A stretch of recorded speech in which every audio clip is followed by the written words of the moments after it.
ITR filing season is here. File accurately and on time. Avoid the last-minute rush. தமிழக நேயர்களுக்கு அன்பு வணக்கம். நம்ம வாரம் பணத்தோட்டம் அப்படின்னு சொல்லி ஒரு எபிசோட் பண்ணிகிட்ருக்குறோம். அதில் இந்தியாவில் இருக்கக்கூடிய இன்வெஸ்ட்மெண்ட் இன்ஸ்ட்ருமெண்ட்ஸ் பற்றி ரொம்ப தெளிவாக பார்த்துட்ருக்குறோம். சில இன்ஸ்ட்ருமெண்ட்ஸ் ரொம்ப ஆபத்தான இன்ஸ்ட்ருமெண்ட்ஸாக இருக்குது. அந்த மாதிரி இன்ஸ்ட்ருமெண்ட்ஸ்லாம் ஏன் நீங்கள் பணத்தை போடக்கூடாது அப்படிங்கிறத தெளிவாக பார்த்தோம். அந்த வீடியோவில் நம்மளுடைய கெஸ்ட்டு ஒரு விஷயம் சொல்லியிருந்தார், மியூச்சுவல் ஃபண்ட்ஸில் இன்வெஸ்ட் பண்ணி நீங்கள் பழகலாம் அப்படின்னு. ஸோ மியூச்சுவல் ஃபண்ட்ஸ்னால் என்னன்னு நமக்கு முதல்ல தெரியணும் இல்லையா? ஸோ இன்றைக்கி நம்ம கெஸ்ட்டுக்கிட்ட மியூச்சுவல் ஃபண்ட்ஸ்னால் என்ன, அதை எப்படி நம்ம கற்றுக்கிறது, அதில் ஏதாவது ரிஸ்க் இருக்கா, அதான் நமக்கு முக்கியம். ஸோ ரிஸ்க் இல்லாத இன்வெஸ்ட்மெண்ட் தான் நம்ம தேடிட்டுருக்குறோம். ஸோ அதில் ஏதாச்சும் ரிஸ்க் இருக்கா, அந்த ரிஸ்க்கை எப்படி ஓவர் கம் பண்ணுறது, ஸோ சேஃபாக மியூச்சுவல் ஃபண்டில் எப்படி இன்வெஸ்ட் பண்ணுறது, அதில் என்ன மாதிரி ரிட்டர்ன்ஸ் கிடைக்கும் அப்படிங்கிறது எல்லாம் விலாவரியாக நம்ம டீட்டெயிலாக பார்க்க போகிறோம். ஸோ இன்றைக்கி நம்மளோட ஸ்டுடியோவுக்கு மிஸ்டர் பாலா சிங், RXTயின் ஃபவுண்டர் அண்ட் CEO வந்திருக்காரு. வணக்கம் சார். வணக்கம் சார். நல்லா இருக்கீங்களா சார்? ரொம்ப நல்லா இருக்கேன். எப்படி இருக்கீங்க? சூப்பராக இருக்கேன் சார். சார் நீங்கள் போன வீடியோவில் சொல்லியிருந்தீங்க, இந்த F&Oலலாம் நீங்கள் ஈடுபடவே கூடாது அப்படின்னு சொல்லியிருந்தீங்க. சொல்லும் போதே ஒரு விஷயம் சொன்னீங்க, நீங்கள் மியூச்சுவல் ஃபண்ட்ஸில் பணத்தை போட்டு ஸ்டாக் மார்க்கெட்டை பழகலாம் அப்படின்னு சொன்னீங்க. ஸோ பழகிறதுக்கு மியூச்சுவல் ஃபண்ட் எளிமையாக இருக்குங்கிற மாதிரி நாங்கள் புரிஞ்சுக்கிட்டோம். அப்போ எங்களுக்கு ஒரு கேள்வி வருது, வாட் இஸ் மியூச்சுவல் ஃபண்ட்? இந்த மியூச்சுவல் ஃபண்ட்னா என்ன, இது எப்படி இயங்குதுன்னு தெரிஞ்சாதான் அதில் நம்ம சேஃபாக இன்வெஸ்ட் பண்ண முடியும் இல்லையா? ஸோ எனக்கு இந்த மியூச்சுவல் ஃபண்ட்னா என்ன, எப்படி இயங்குதுன்னு கொஞ்சம் சொல்லியிருக்கேன் சார். இப்போ நம்ம பார்த்தீங்கன்னா நம்ம எளிய மனிதர்களாக இருக்கும் போது ஷேர் மார்க்கெட்டில் ஈடுபட முடியாது, எந்த மார்க்கெட்லையுமே ஈடுபட முடியாது. ஓகே. அப்போ நம்ம என்ன பண்ணணும், ஒரு ப்ரொஃபஷனல் கிட்ட பணத்தை கொடுத்து வைக்கணும். அந்த ப்ரொஃபஷனல்னா அவருக்கு ஷேர் மார்க்கெட்டு தான் வாழ்வாதாரம். அதான் நீங்கள் சொன்னீங்க, இந்த தனி அதுதான் நிதி ஆலோசகர் அப்படிங்கிற மாதிரி சொல்லி. நிதி ஆலோசகர் அது யாரு, என்ன மாதிரியான என்டிட்டிங்கிறத நான் வீடியோ போக போக நான் விளக்குறேன். இப்போதைக்கு நம்ம ஒரு சிம்பிள் எக்ஸாம்பிளாக புரிஞ்சுக்கலாம். ஓகே. என்னால் நேரடியாக ஷேர் மார்க்கெட்டில் ஈடுபட முடியாது. அப்போ யாருக்கு ஷேர் மார்க்கெட்டை பற்றி படிச்சிருக்காங்களோ, அதில் அனுபவம் இருக்கோ, அதில் நேரத்தை செலவு பண்ண முடியுமோ, அவர்கிட்ட போய் நான் பணத்தை கொடுத்தேன்னு வச்சுக்கோங்களேன், எடுத்துட்டு ஓடி போயிடுவாரு.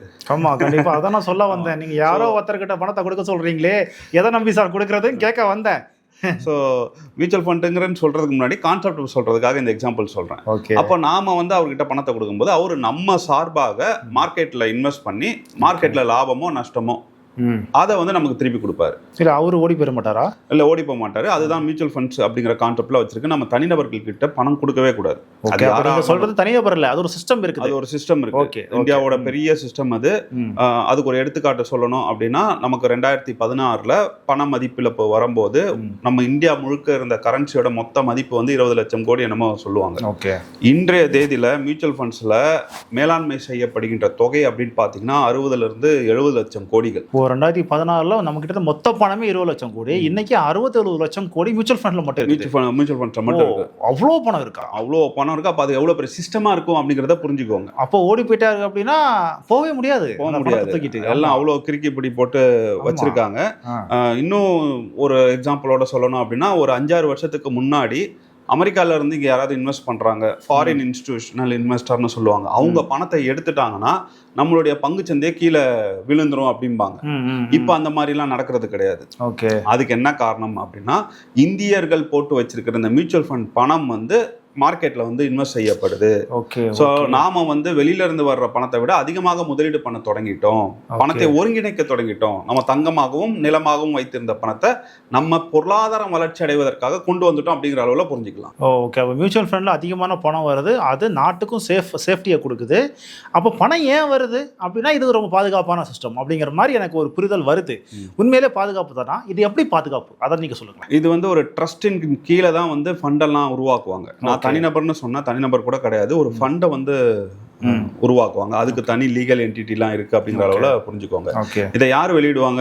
இந்த ஃபண்டுங்கிறத ஸ்கீம்னு சொல்லுவாங்க. இதை வெளியிடுபவர்கள் ஏஎம்சின்னு சொல்லுவாங்க, அசட் மேனேஜ்மெண்ட் கம்பெனின்னு சொல்லுவாங்க. அவங்கலாம் கம்பெனி சட்டத்துக்கு கீழே தான் வருவாங்க. ஸோ அவங்க தான் இந்த ஸ்கீம்ஸை வெளியிட முடியும். இந்தியாவில் 49 ஏஎம்சிஸ் இருக்கு, அசட் மேனேஜ்மெண்ட் கம்பெனி. அந்த அசட் மேனேஜ்மெண்ட் கம்பெனியை உருவாக்கணும்னா அது ஒரு ட்ரஸ்டி குரூப்பால தான் உருவாக்க முடியும். ஸோ ட்ரஸ்ட் அடிப்படையில் தான் இது உருவாக்குறாங்க. இன்வெஸ்டரோட பாதுகாப்பெல்லாம் இந்த ட்ரஸ்டீஸ்லாம் பார்த்துப்பாங்க அப்படிங்கிற மாதிரியான ஒரு கட்டமைப்போட உருவாக்குதுன்னு வச்சுக்கோங்களேன். ஸோ இப்படியான ஒரு பல அடுக்கு கட்டமைப்பு இருக்குது. இதில் கம்பெனி ஆக்ட் உங்களுக்கு ஹெல்ப் பண்ணும், ட்ரஸ்டி ஆக்ட் ஹெல்ப் பண்ணும், செபி இருக்கு, ஆர்பிஐ இருக்கு, எல்லாருமே இதை கண்காணிப்பாங்க. ஸோ அப்படிப்பட்ட ஒரு செட்டப் இருக்கிறதுனால இது தப்பு நடக்கிறதுக்கு வாய்ப்பே இல்லை. அதாவது நம்ம பணத்தை எடுத்துட்டு ஓடி போயிடுவாங்களா அந்த கேள்விக்கு சொல்றேன். ஆனால் நஷ்டம் வருமா அப்படிங்கிறது வந்து எது தொடர்பானதுன்னா சந்தை தொடர்பானது. சந்தை தொடர்பானா அப்போ மியூச்சுவல் ஃபண்ட் போட பணத்தை எடுத்துட்டு போய் அவங்க மார்க்கெட்ல இன்வெஸ்ட் பண்றாங்க, மார்க்கெட்ல இன்வெஸ்ட் பண்ணுவாங்க. இதுல இன்னொன்று குறிப்பிடத்தக்கது என்ன அப்படின்னா, மியூச்சுவல் ஃபண்ட்ஸ்ல பணம் போட்டோம் அப்படின்னா ஃபர்ஸ்ட் மியூச்சுவல் ஃபண்ட்ஸ்னா என்னன்னு பார்த்துடலாம். ஆமா, இப்போ நாம என்ன சொன்னோம், நமக்கு வந்து ஷேர் மார்க்கெட்ல ஈடுபட முடியாது, ஒரு ப்ரொஃபஷனல் கிட்ட கொடுப்போம், அதுதான் அந்த மியூச்சுவல் ஃபண்டு. நான் மட்டும் கொடுக்க மாட்டேன், எல்லாரும் சேர்ந்து கொடுப்பாங்க. அதனால தான் அது மியூச்சுவலாக நம்ம எல்லாருமே மியூச்சுவலாக அந்த ஃபண்டில் பணத்தை போடுறோம். அப்போ அவர்கிட்ட நிறைய பணம் வந்துடும், ஒரு 1000 கோடி 1500 கோடி வரும்போது அந்த பணத்தை வந்து அவங்க மேலாண்மை செஞ்சாங்கன்னா அவங்களுக்கு லாபம், அந்த ஏஎம்சிக்கு லாபம் அப்படிங்கிற அளவில் அந்த கட்டமைப்பை நம்ம புரிஞ்சுக்கலாம். இப்போ எனக்கு ஒரு கேள்வி வருது, அவங்க மேலாண்மை செய்வாங்க அப்படின்னு சொல்றீங்க இல்லையா, அந்த மேலாண்மை என்ன?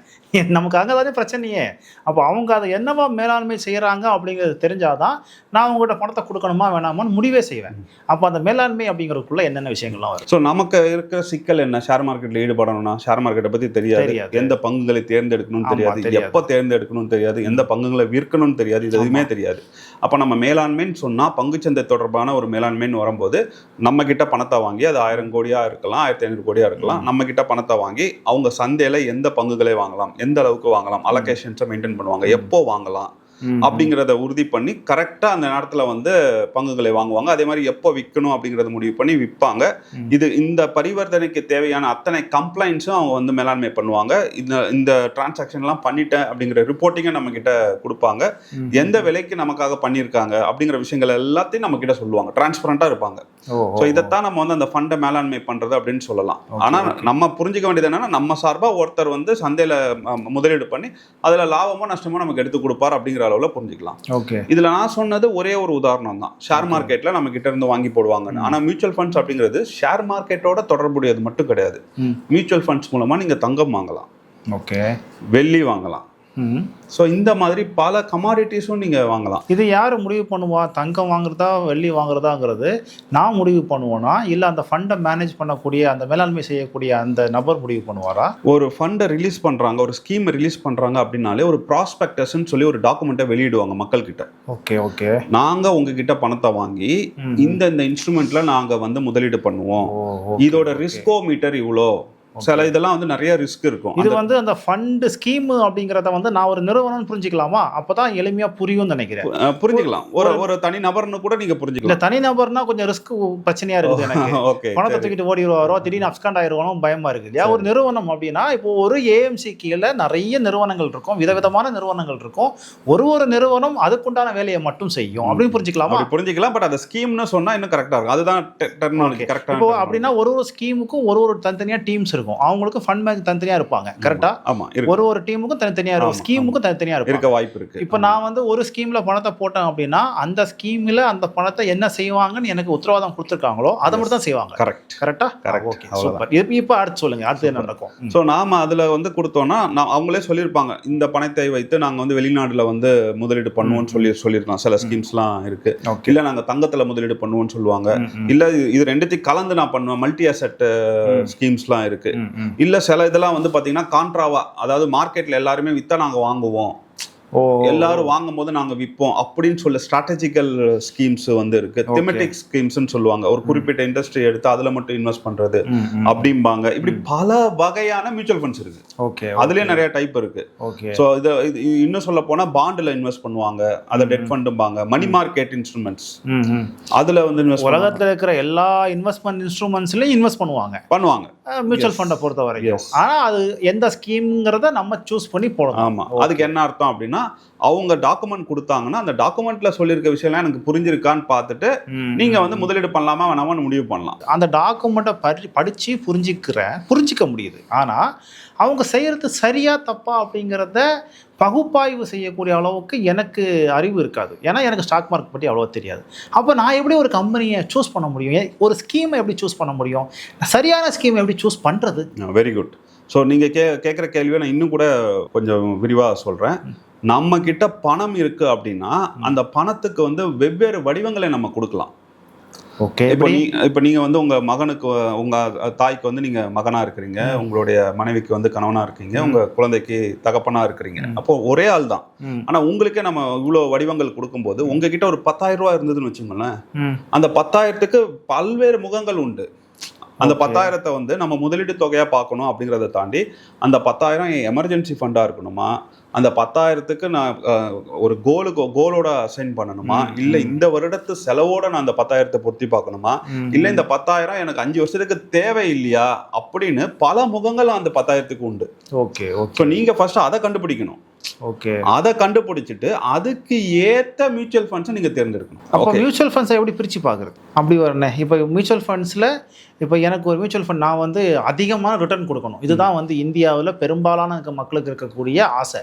நான் போடுற பணம் அதிகம் ரிட்டர்ன்ஸ் தரணும் அப்படிங்கிறதான் நான் டேரெக்டாக போவோம். இப்போ நான் வந்து ஒரு மியூச்சுவல் ஃபண்டை தேடுறேன், அதிக ரிட்டர்ன் கொடுக்கக்கூடிய மியூச்சுவல் ஃபண்ட் அப்படின்னா நான் எதை சூஸ் பண்ணுறது அல்லது எப்படி சூஸ் பண்ணுறேன்? ஓகே, நம்ம முதலீடுல புரிஞ்சுக்க வேண்டியது அப்படின்னா என்னன்னா, ஃபர்ஸ்ட் ரிட்டர்ன்ஸை மட்டும் பார்க்கக்கூடாது. ஓகே, ரிட்டர்ன்ஸை மட்டும் பார்த்துட்டு ஒரு இன்ஸ்ட்ருமெண்ட்டை நம்ம தேர்ந்தெடுக்கக்கூடாது. இது வந்து ஃபர்ஸ்ட் ரூல். செகண்ட் ரூல் வந்து என்ன அப்படின்னா, நீங்கள் ரிட்டர்ன்ஸை மட்டும் பார்த்தாலுமே ஒரு அசட் கிளாஸுக்கு அந்த ரிட்டர்ன் அப்படிங்கிறது வந்து அதிகமாகவே இருக்காது. அப்படின்னா எல்லாருமே அதே வாங்கிட்டு போயிடுவாங்கல்ல. ஸோ எப்போதுமே ஒரு சைக்கிள் இருக்கும். எடுத்துக்காட்டுக்கு தங்கம் அப்படிங்கிறது போன 5 மாதத்துக்கு முன்னாடி வரைக்கும் தங்கம் உச்சத்தில் இருந்தது. ஆமாம். அப்போ அது அதிகமான ஒரு ரிட்டர்ன் கொடுத்துட்டு இருந்தது. ஆனால் இப்போது ஒரு 4 மாதத்துலேயே உங்களுக்கு 30% அது கீழே போயிடுச்சு.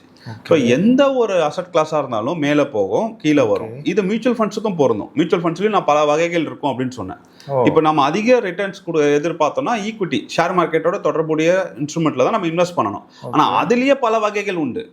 கிட்டத்தட்ட ஒரு 4000 ஸ்கீம்ஸ் கிட்ட இருக்குன்னு வச்சுக்கோங்க. அப்போ அதுல எனக்கு அதிகமா எது கொடுக்கும் அப்படிங்கிறது தான் உங்களோட கேள்வியா இருக்கும். ஆமா. ஓகே, அதுக்கு நம்ம வந்து சில டெக்னிக்ஸ் வந்து யூஸ் பண்ணுவோம். நமக்கே தெரியும் சில லைஃப் சைக்கிள் இதெல்லாம் இருக்கும். ஃபார் எக்ஸாம்பிள் 2002 24 வரைக்கும் வந்து பார்த்தீங்கன்னா ஸ்மால் கேப் ரொம்ப அதிகமாக போயிருந்தது. ஸோ எல்லாருமே ஸ்மால் கேப்ல வந்து இன்வெஸ்ட் பண்ணாங்க, சின்ன கம்பெனியில் இன்வெஸ்ட் பண்ணிட்டு இருந்தாங்க. அதுக்கப்புறம் 2 வருஷம் பார்த்தீங்கன்னா லார்ஜ் கேப் அதிகமாக உங்களுக்கு ரிட்டர்ன் கொடுத்துருக்கு. ஸ்மால் கேப்போட 15% அதிகமாக ரிட்டர்ன்ஸ் கொடுத்துருக்கு. அப்போ இதுல இருந்து நம்ம என்ன புரிஞ்சுக்கணும் அப்படின்னா, லார்ஜ் கேப்பும் உங்களுக்கு ரிட்டர்ன் அதிகமாக கொடுக்கும், ஸ்மால் கேப்பும் அதிகமாக கொடுக்கும். இதெல்லாம் பயன்படுத்தி உங்களுக்கான ஒரு இன்வெஸ்ட்மெண்ட் ஸ்ட்ரக்சரை நம்ம வந்து ஒருங்கிணைச்சு எடுத்துட்டா நமக்கு சராசரியாக அதிகமான ரிட்டர்ன்ஸை வந்து பெறலாம் அப்படிங்கிற அளவில் புரிஞ்சுக்கலாம். இதுக்கு டைரக்ட் ஆன்சர் என்னன்னா, ஓகே எனக்கு ஒரு மியூச்சுவல் ஃபண்ட் சொல்லுங்க, இது அதிக ரிட்டர்ன் கொடுக்கும் அப்படிங்கிறத வந்து யாராலையும் சொல்ல முடியாது. இல்லை, எனக்கு என்ன தோணுதுன்னா, நீங்கள் சொல்கிறீங்க ஒரு 10 வருஷம் ஸ்மால் கேப் வந்து ரிட்டர்ன் கொடுத்துச்சு, அடுத்து ஒரு 5 வருஷம் லார்ஜ் கேப் ரிட்டர்ன் கொடுத்துச்சு. அப்படியே வரும்போது ஒரு 25 வருஷம் டைமிங் பீரியட் நம்ம எடுத்து பார்த்தோம் அப்படின்னா கிட்டத்தட்ட எல்லா மியூச்சுவல் ஃபண்டுமே ஓரளவுக்கு நல்ல ரிட்டர்ன் தான் கொடுத்துருக்கோம். அப்போ நம்ம அதெல்லாம் யோசிக்கவே வேணாம் போல இருக்குது. டேரெக்டாக நம்மக்கிட்ட பணம் ஒரு 10,000 ரூபாய் காசு இருக்கா, 5 மியூச்சுவல் ஃபண்டு வாங்கிடுவோம், 2000 தோராயமாக ஏதாவது 5ல் கொண்டு போட்டுருவோம் அப்படிங்கிற மாதிரி போடலாமான்னு தோணுது. ஏன்னா எல்லாமே ஒரே மாதிரி ரிட்டர்ன் கொடுக்குது. அப்போ நான் போய் அதை ஏன் போய் ரொம்ப அலசி ஆராயணும், ஏன் என் டைமை ஸ்பெண்ட் பண்ணணும், எல்லாமே ஓரளவுக்கு நல்ல ரிட்டர்ன் தானே கொடுக்குது அப்படிங்கிற மாதிரி எனக்கு ஒரு யோசனை வருது. இந்த மாதிரி யோசனை எதுவும் நம்ம வியூவர்ஸ்க்கு வந்துடக்கூடாதுங்கிறதுக்காக இதை நான் கேள்வியாக வைக்கிறேன். இப்படி செய்யலாமா? கண்டிப்பாக கூடாது. நான் ஏன்னா என்ன சொன்னேன், 10,000க்கு வந்து ஒரு குணாதிசயம் இருக்குன்னு சொன்னேன். நீங்கள் அந்த 10,000 வச்சு பார்க்கும்போதே ஃபர்ஸ்ட் பெரிய அளவில் இருக்கிற அந்த பிரிவுக்கு கீழே மியூச்சுவல் ஃபண்ட்ஸ் போயிடும். ஒரு அமௌண்ட் வந்து மியூச்சுவல் ஃபண்ட் லிக்விட்னு சொல்லுவோம். அதோட சராசரி ரிட்டர்ன் வந்து 5.5 to 6% தான். ஆனால் நீங்கள் எப்போ வேணால் அந்த பணத்தை எடுக்கலாம். ஓகே, அடுத்தது வந்து பார்த்தீங்கன்னா மியூச்சுவல் ஃபண்ட் டெட்டுன்னு ஒரு இன்ஸ்ட்ருமெண்ட் இருக்கு. டெட்டுக்கு கீழே தான் லிக்விட் வருது. பட் டெட்டுங்கிறது ஒரு 2 வருஷம் அல்ட்ரா ஷார்ட் டேர்மு, 3 வருஷம் ஷார்ட் டேர்மு, இந்த மாதிரியான பீரியடுக்கு நம்ம வைக்கிறதுக்கு. இது எதுலையுமே லாக்இன் பீரியட் கிடையாது. நான் 2 வருஷம் 3 வருஷம் சொன்னோம்னா ஐயோ பணத்தை 3 வருஷம் நம்ம அதில் போட்டு வைக்கணுமான்லாம் கிடையாது. அந்த அளவுக்கு நீங்கள் வச்சு உங்களுக்கு சரியான லாபம் கிடைக்கும், 8% வரைக்கும் கிடைக்கும் அப்படிங்கிற மாதிரி நம்ம புரிஞ்சுக்கணும். ஸோ இது வந்து 2 பெரிய பிரிவு நான் சொல்லிட்டேன். இந்த பணத்தை நம்ம கணக்கு போட்டு அந்த 10,000ல் எவ்வளோ இந்த 2த்துக்கு போகணும்னு பார்த்துட்டு ஃபர்ஸ்ட் முதலீடு பண்ணி வச்சிடணும். அப்புறமா தான் நம்ம வந்து அதிகமாக ரிட்டர்ன்ஸ் கொடுக்கின்ற அந்த மியூச்சுவல் ஃபண்ட் ஈக்விட்டிக்கு வரணும். ஷேர் மார்க்கெட்டில் போடுறதா உங்களுக்கு அதிகமான ரிட்டர்ன்ஸ் கொடுக்கணும். அதையும் தேர்ந்தெடுக்கிறதுக்கு நிறைய டெக்னிக்ஸ்லாம் இருக்கு. நம்ம ரிட்டர்ன்ஸ் மட்டும் பார்க்கக்கூடாது, ரிஸ்க் ரேஷியோஸ்ன்னு சொல்லுவாங்க, அதை பார்க்கணும். ஃபண்ட் மேனேஜர் யாரு, அவரோட அனுபவங்கள் என்ன அப்படிங்கிறதையும் பார்க்கணும். நம்ம இந்த இப்படி பல விஷயங்கள் பார்க்கணும். அதுக்கப்புறம் மேக்ரோ எக்கனாமியும் பார்க்கணும். ஸ்மால் கேப் வந்து பெருசா போகுமா இல்லை லார்ஜ் கேப் பெருசா போகணுமா பார்க்கணும். இதெல்லாம் பார்த்து கூட நீங்க சொல்ற மாதிரி ஓகே நான் நீண்ட கால அடிப்படையில் நான் போட்டு வைக்கலாமே, எல்லாமே ஒரே ரிட்டர்ன்ஸ் தான் கொடுக்க போறதுங்கிறீங்க. மிக முக்கியமா உங்களுடைய ஏஜ் என்னன்னு பார்க்கணும். இப்போ ஒருத்தர் 50 வயது 60 வயதுல இருக்காருன்னா அவங்கலாம் வந்து ஸ்மால் கேப்ல வந்து இன்வெஸ்ட் பண்ணக்கூடாது. அது வளர்றதுக்கு லேட் ஆகும், டைம் எடுக்கும், லேட் ஆகும். அப்படிங்கிறத தாண்டி ரிஸ்க் அதிகம். ஸோ அப்படிங்கும்போது ஒரு 60 வயசுல இருக்கிறவங்க வந்து ஒரு கொஞ்சம் எக்ஸ்போஷர் தான் ஸ்மால் கேப்ல எடுக்கணும். பெரும்பகுதியான பங்குகளை வந்து நம்ம லார்ஜ் கேப் ஃபண்டுன்னு சொல்லுவோம். நிரூபிக்கப்பட்ட நிறுவனங்கள்ல தான் நம்ம முதலீடு பண்ணி வைக்கணும். ஸோ ஏஜ் வயசும் நம்ம எங்க முதலீடு பண்ணுவோம் அப்படிங்கிறது மாறும். இதெல்லாம் ஆனதுக்கு அப்புறம் தான் நம்ம வந்து ஒரு ஸ்ட்ராட்டஜியை சூஸ் பண்ணுவோம். மியூச்சுவல் ஃபண்ட்ஸ்ல நான் சொன்ன மாதிரி கம்பெனி வகையரா வச்சு மட்டும் நம்ம பிரிக்க மாட்டோம், ஸ்டைல் ஆஃப் ஸ்ட்ராட்டஜியும் இருக்கு, அதையும் வச்சு பார்ப்போம். அதுக்கப்புறம் அந்த ஃபண்டு தொடர்ந்து எப்படி பெர்ஃபார்ம் பண்ணியிருக்கோம், பாஸ்ட் ஹிஸ்ட்ரி பார்ப்போம், ரிஸ்க் ரேஷியோஸ் வந்து பார்ப்போம், ஃபண்ட் மேனேஜரோட ட்ராக் ரெக்கார்டு வந்து பார்ப்போம். அவங்க கிட்ட பேசும்போதே தெரியும் நம்ம அடுத்தடுத்து எப்படி பெர்ஃபார்ம் பண்ண போதும் அப்படின்னு சொல்லணும். ஸோ இதெல்லாம் பண்ணி நம்ம ஒரு ஃபண்டை சூஸ் பண்ணி வச்சுட்டோம் அப்படின்னா அதை அடிக்கடி மாத்திட்டே இருக்கக்கூடாது. நிறைய பேர் பண்ற தப்பு இதுதான். நீங்க சொன்ன மாதிரி எந்த ஃபண்டை வேணா எடுத்து வந்து வாங்கி வச்சுக்கலாம், ஆனா ஒரு 2 வருஷம் பார்ப்பாங்க, 3 வருஷம் பார்ப்பாங்க, அது சரியா பெர்ஃபார்ம் பண்ணலன்னா நான் மாத்திரேன்னு மாத்திக்கிட்டே இருப்பாங்க. அந்த மாதிரி தொல்லப்படுத்திட்டே இருக்கக்கூடாது. அப்படி மாத்திரத்தால ஏதாவது பிரச்சனைகள் ஆகுமா? ஆமா, உங்களுக்கு வந்து நீங்க மாத்துறீங்க, அப்புறம் சைக்கிள் மாறிடுச்சு, திருப்பி நீங்க ஏற்கனவே வாங்கி வச்சிருக்கிற பங்கு மேல போது இப்ப புதுசா வாங்கினது கீழே போக வாய்ப்பு இருக்குல்ல.